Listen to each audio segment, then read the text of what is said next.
Now we will see certain types of database constants. Now, what is the meaning of a constant? That means we are trying to restrict the behavior of the column based on a certain need. See, I don't want my table to have any kind of value, like any kind of data, even if it's null. Some place I might not want to have null values, some place I might want to have unique values, right? It's not like haphazardly I will add any data that I want, right? So we use these constants to restrict certain type of data only, and it will filter out other types of data, right? Or at least it will give you the error that okay, this kind of data you cannot insert in this row, right? So we will check few such constants. The first constant is a primary key constant. That means you must have seen the employee id or the id column, right? So there is a possibility that a particular table might have same name for multiple people, right? There can be multiple people with same name, right? There can be multiple Alex or there can be multiple Pauls, right? So if you want to uniquely identify them, you have to give them a primary key. Now, what is a primary key? It's a ID that is unique across each row. It will and it can never repeat, right? If you try to insert a repeated values, it will throw you error, right? So let us see how we create a primary key, right? So I'll drop the table, and because we will create fresh new table, right? So by now you must have already learned the syntax of create statement, right? I have added it many times. Here also I have create table, and if you want you can add if not exists, right, for better practice. Now create table employees, right? This we already know, employee id integer, first name and last name are varchar, right?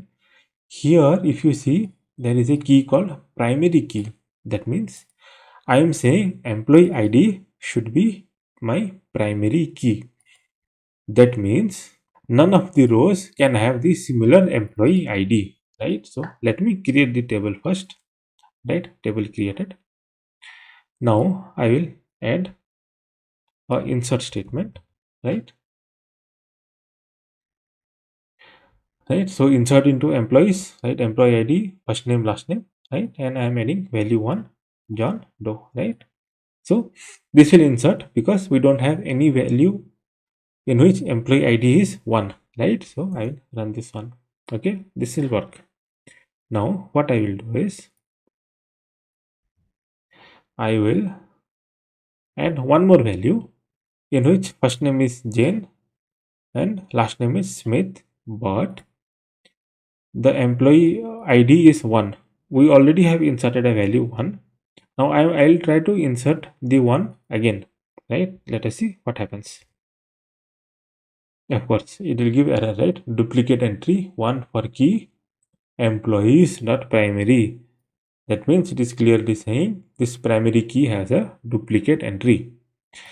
Now if you add this primary key, never ever you will have a situation in which you have the employee id repeated, right? Now if I have to insert this, I have to make it as 2 or 3 or 4, whatever you want. It need not be serial, but it always have to be unique or different, right? Now it inserted, right? Now I'll run the select star from employees, right? If you see id1 and id2. Now if you see, we have got a key symbol here. Earlier it was not there, right? If you remember, or if you want to go back to the video again, and you can see earlier we didn't have this key symbol. Now this key symbol specifies that this employee id is a primary key, right? Very important. Primary keys are very important when you are designing your database, right? What it does is make sure you don't have duplicate entries in your column, right? So we will check the next constant, that is unique constant. Somewhat similar to primary constant only. Here what you have to do is the column should always have unique values, right? It cannot repeat. Sounds something similar to primary key, but we'll discuss what is the difference, right? But here we will check what is the syntax, right? So what I will do is I'll drop table once so that I can recreate it with new syntax, right? So I'll drop this one, so I can click on this execute. It will drop the table, right? Now we will check the create table syntax, right? So as usual, create table int. Maybe if you want, you can add primary key. That's fine. Email should be unique. That means no two people can have the same email ID, right? Then as usual, we have first name and last name, right? We will execute this one, right? Table is created, right? Now I have insert statement, right? If you see the insert statement, this email ID is repeated, right? So I'll first insert this one, execute. So by now you already know the insert statement, right? So that's why I'm just copying and pasting it and running it, right? So it inserted one row. Now the primary key constant is fulfilled here, right? Because this is 1, this is 2, this is not repeated. But if you see, email is repeated here, right? So I'll now try to execute this one, right? It immediately gave me error, duplicate entry for key employees email. That means employees cannot have duplicate email, right? So for this, what I have to do, I have to fix this one. I have to make it different. Jane Smith, right? Now if I execute this one, we'll be able to insert it, right? Now you will ask, both primary key and unique key are serving the same purpose, right? So what is the difference? Two major difference that I have understood till now, or that I have experienced till now. Primary key is something that is unique within your table, but it is used as a reference to another table with something called as a foreign key, right? If you want to establish something as a foreign key in your table, you have to mark it as primary, right? Whereas uniqueness is only within the table, right? You can have multiple fields that are unique, but as such it has nothing to do outside of the table. Later on we will see there is a concept called foreign key, in which one primary key is referenced as foreign key in another table. For example, you have seen salary. Here in employee, I have only employee ID, email, first name, last name. Now if I have to store salary, what I will do? Either I can attach few more columns into this table, or I can create another table called salary, in which I'll store salary as well as the employee ID, the corresponding employee ID from employees table. Here, if you see in employees table, employee ID will serve as primary key. In salary, when you come, this employee ID from employees table will serve as a foreign key. So I will map salary, in which there is a column called employee ID and its corresponding salary. So this is one use case in which you have to use primary key because you have to create a mapping, right? And you cannot use unique key here because it has to have a mapping, right? Another difference is, of course, we'll learn foreign key later on in the course, but for now, you understand that it creates a relation between two tables. Let's say we need primary key, right? Another scenario is primary key are automatically indexed. Okay, what is the meaning of indexing? Of course, we'll learn later in the chapters, but indexing helps us in doing better search, right? It creates index so that the search hits are less, right? The search time is less, right? So primary keys are automatically indexed. Of course, we can index other columns also, but primary keys are by default indexed.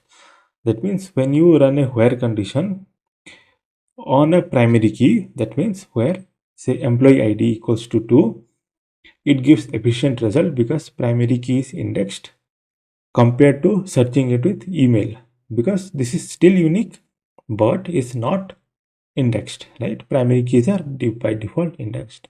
I hope that makes sense.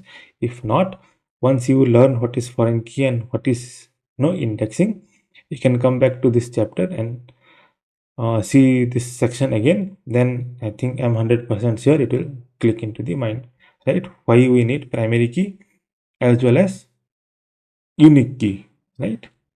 Right, now we'll check the next constant, that is check constant, right? What is a check constant? Check constant comes into picture when I'm trying to insert some data, and on that I can add a validation, right? If you see the example, I have a create statement, right, in which I'm creating student table. Here the normal drill, like that what we have seen, student ID, which is a primary key, name is a varchar, age integer, and here comes the check constant. Oops. Here comes the check constant. That means check if age is greater than equal to 18. If not, throw error. We don't want to insert any row in which age is less than 18. Right? Right. So I will execute the table statement first. Create table. Right. So I have created the table. Right. Now I will insert a row. Right. So 20. 20 I should be able to insert because this is greater than or equal to 18, right? Okay, it happily inserted, no problem. Now 16, will it be able to insert? Let us see. No, no, right? Check constant student check is violated, right? That means this check constant came into picture, and we don't want to insert any student age less than 18. This is what check constant is all about, right? Next constant, that is default constant. Now what is the default constant? Very simple. When we are trying to insert data into the table, it is possible that at that point of time we might not know few entries.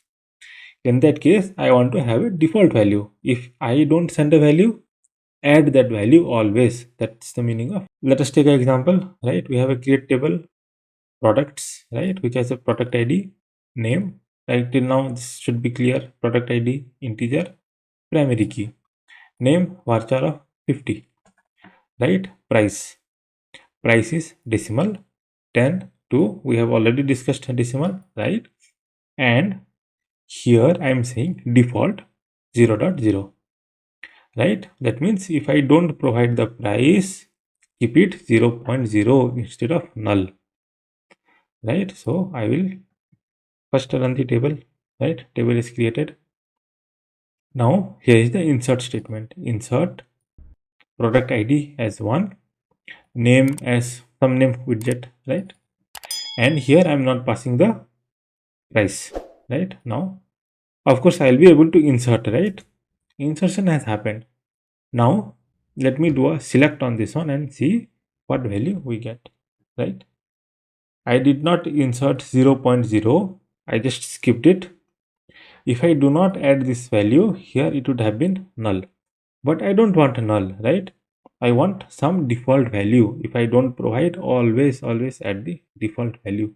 So here it defaulted to 0.00. That is the whole concept of a default value. You can add a default value in any of the column, right? So if that column is not provided, it will always take the default value, right? Okay. The next constant is not null constant. That means for a particular column, I cannot have null value. I always have to provide some value.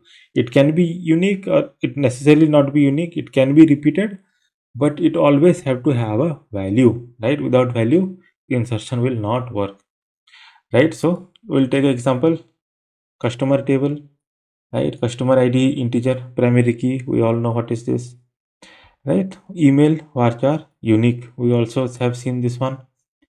This one, name, varchar, 50, and after that I am saying not null.